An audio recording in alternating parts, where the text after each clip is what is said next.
Dallas. This is an awesome, awesome event, and I'm so very privileged to be here today. Vanessa Howe from Springfield, Missouri. I joined Nerium a little over a year ago, and it was about that time when I was here in Dallas at a much smaller venue, listening to Craig and Shane tell their story. And I sat in the audience and thought, you know, I'm a mother of 3 children, I have a full-time job in real estate, and I'm doing Nerium. But this might be something I might want to look into. I've never really been involved in any community service work. However, I have done, you know, the PTA and the Booster Club and all that for my children. So I felt like since my kids were getting a little older, I could maybe start thinking about this opportunity. So I went back to Springfield. I almost said my hometown of Billings, Montana. I went back to Springfield and went ahead and applied and went and met with the caseworker and filled out my application. It was an awesome experience sitting there, but they asked you some very personal questions. And I was sitting there with the caseworker and I started to tear up. And she said, "Are you going to be okay?" And I said, "Yeah, I'm fine. I'm nervous because I'm afraid that this little person is going to come into my life and I'm going to get really attached to them. And I just wasn't sure how this was going to affect me." But I went forward with the application and I got accepted. When I got accepted, it was like getting a letter. I got a letter in the mail saying, "Congratulations, you are now a big sister." It was like getting that college application acceptance letter in the mail. I was so excited. So that was right after Christmas last year, and it took 3 months to get my little. For those of you that don't know about the program, how it works is the women get the little girls usually, and the men get the boys. However, there's a huge need for the men out there because more women are volunteering for the program. So they called me and said, "We have this adorable little boy named Diego, and we think he'd be a great match for you. Since you've raised 2 boys yourself, we feel like a boy would be a good match for your little." So in March, I started to hang out with Diego. I started as a lunch buddy. And again, as you've heard from several of the speakers prior to me, a lot of us are busy. 3 kids, a granddaughter, and 2 careers. I am too busy, but I can tell you, I'm never too busy to give my little 30 minutes a week of my time. So, yes. And I do challenge you, 30 minutes is an easy commitment. It should just be a lunch buddy if you don't want to do a full-time gig. So Diego and I started hanging out, having lunch together, and we were just getting to know each other, and I always have his lunch with him, so eating at the school lunch is a great experience, I must say.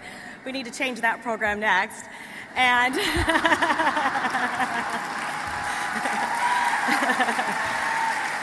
so if Diego wants 2 tater tots and 2 corns, Vanessa has 2 tater tots and 2 corns. And we eat lunch together and read books. And so I was asking a bunch of questions to him and kind of to get to know him.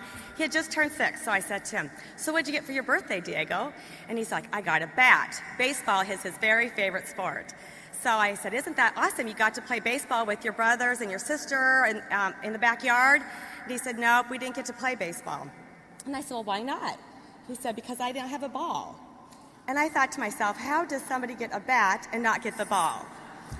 So kind of filed that in the back of my brain. Next week I go, and it was the week after Easter. "So Diego, what did the Easter Bunny bring you? Did you get some fun candy?" "No, Easter Bunny doesn't come to our house." Diego lives in a house with his mom, who's 25, and 3 siblings. 9, Diego's 6, 5, and 3. So they have a full house there.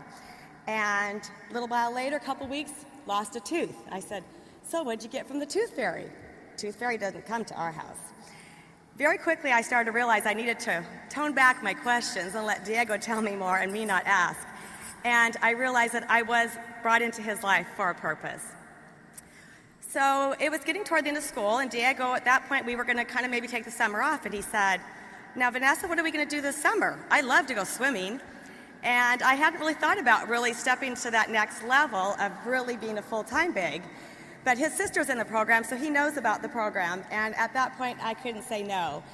So this summer, we've been hanging out. My granddaughter's 5, and I take Diego and my granddaughter swimming. I taught them both how to dive off the diving board 2 weeks ago, and that meant I went in too. We've gone to the water parks. We've gone out for dinner. One night we went out for dinner with my husband, and Diego said, "Yeah, Taco Bell, that's his place." I said, no, we're going to go out to a nice dinner. So we went to Applebee's. And he ordered his grilled cheese, and we had queso dip, and he was eating. He was very, very well-mannered, eating very politely, but he was really shoveling that food in. And he looks over at my husband, and he said, Todd, you got shrimp. Todd's like, do you like shrimp, Diego? I love shrimp. Well, would you like some? That would be awesome. So Diego ate all of Todd's shrimp. And he ate all the cheese queso dip.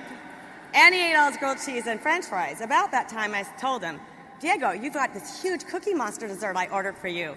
You probably better to slow down a little. What did you have for lunch? He said, I didn't eat any lunch, Vanessa. And I said, well, what did you have for breakfast? I haven't had any breakfast today. Okay, Diego, what have you had to eat? Surely you've had something today. Nope, I haven't eaten all day. And that was at 6 o'clock at night. And my heart just broke because he's been hungry all day. So every time I pick him up, the first thing we do is go to Brahms and get a strawberry shake, hamburger, fries, whatever his choice is, because usually when I get him, he has not had much to eat. Another experience that we had, I was with my son. I'm sorry, I just completely got sidetracked. I was with my son last week, and Diego's family had to move in with another household. So they are all a bunch of people in one little small house. And he's always very well-mannered. And I asked him, I said, Diego, is there room for you guys all to sleep at that house? And he said, oh, there's room. And I said, well, where are you sleeping? And he said, well, it's all okay except the fact that I don't like where I sleep. And I said, well, where are you sleeping? He said, I'm sleeping on the floor with a pillow and a blanket. And I said, well, is it comfortable? And he said, no, it's very, very uncomfortable. And they're going to be there for 2 months. And so I asked him, do you have any air mattresses? And he didn't know what an air mattress was. So next week I'll be going to Walmart and bringing some air mattresses to the house so they'll have a place to sleep. But my 16-year-old son was with me, and that was the first time that he had been around Diego. And we got in the car after we dropped him off. Of course, we're in the 2-door convertible with the top down. And we dropped him off at his house, and my son just looked at me, and he said, Mom, I have everything. And I said, yes, Mason, you do have everything. I didn't have to even say anything to him. He got it. And then he said, you are going to change Diego's life. And to come from a 16-year-old son, that's a very profound statement. So I'm here to tell you today that Diego is changing my life. I am busy, but I absolutely adore this boy. Every time I pick him up, he comes up and it's hugs and kisses. His little brothers are coming up to me. It's hugs and kisses. It's going to be hard to turn down all 3 of them eventually because we just want to throw them all in our car and take them with us. But it's been an amazing experience. In our town of about 400,000 people, we have a waiting list of 60 little boys waiting for their big. And that's in a very, very small town. So I challenge all of you for 30 minutes a week to be a lunch buddy. And I especially put the challenge out to all you guys because these little boys need to have us in their lives. Thank you so much for letting me speak today.